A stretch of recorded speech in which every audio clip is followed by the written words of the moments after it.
नाज़रीन breaking news है update कंदासीं अवांखे कराची में सिंध में मंकी पॉक्स वायरस पकड़जण जो ख़दशो सेहत खाते खानगी तोड़े सरकारी अस्पतालन के हाई अलर्ट करे छड़ियो। मंकी पॉक्स वायरस के हंगामी खतरे के मुंह ॾियण लाइ सेहत खाते हिदायतूं जारी करे छड़ियूं। अस्पताल में तस्दीक थियण या अण तस्दीक थियल केसनि के इंतजाम लाइ हंगामी कदम खया वञनि। मंकी पॉक्स मरीज़नि लाइ महफ़ूज़ ऐं असरायती सार संभाल फराहम करण लाइ आइसोलेशन वार्ड कायम कया वञनि। सेहत खाते जिना अस्पताल, सिविल अस्पताल, लियारी जिना अस्पताल, लियारी जनरल अस्पताल, चांटका मेडिकल कॉलेज लाड़काणो, गुलाम मोहम्मद महर मेडिकल कॉलेज सकर, KPMC अस्पताल खैरपुर ऐं ॿियनि अस्पतालनि तोड़े खानगी अस्पतालनि जे इंतजामिया के हाई अलर्ट रहण जो ख़त लिखी छॾियो। ब्रेकिंग न्यूज़ है अपडेट कंदासीं नाज़रीन अवांखे कराची में सिंध में मंकी पॉक्स वायरस पकड़जण जो ख़तरो सेहत खाते खानगी तोड़े सरकारी अस्पतालनि के हाई अलर्ट करे छॾियो।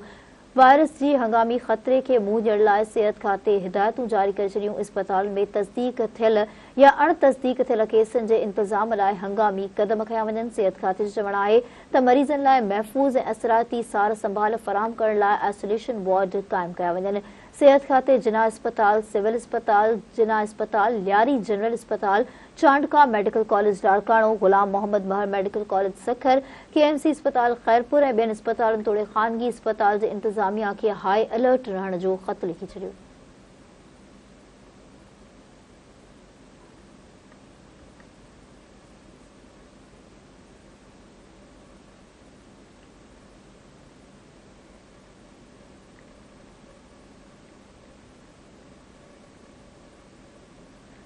तफ़सील मालूम कंदासीं। टेलीफोन लाइन ते मौजूद है कराची में धरती TV न्यूज़ जो रिपोर्टर इमदाद सूमरा।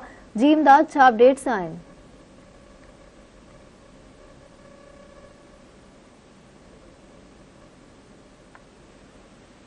जी इमदाद, छा अपडेट्स आहिनि?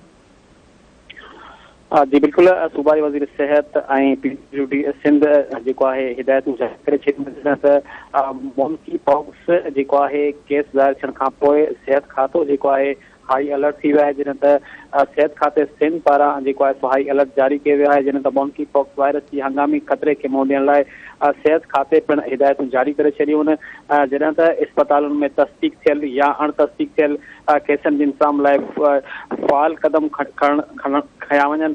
सेहत खाते जेको आहे सो वधीक ॼाणायो त अहिड़नि मरीज़नि लाइ महफ़ूज़ ऐं हिफ़ायती संभाल फराहम करण लाइ आइसोलेशन वार्ड कायम कया वञनि।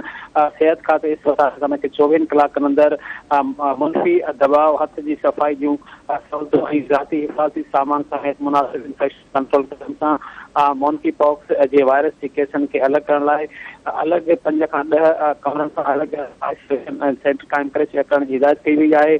सेहत खाते जेको आहे सो फोकल पर्सन बि जेको आहे मुक़ररु करे छॾियो आहे ऐं फ़ोन नंबर जेके उहे पिणु जारी कया विया आहिनि। जी इमदाद, अवां जी वॾी महिरबानी।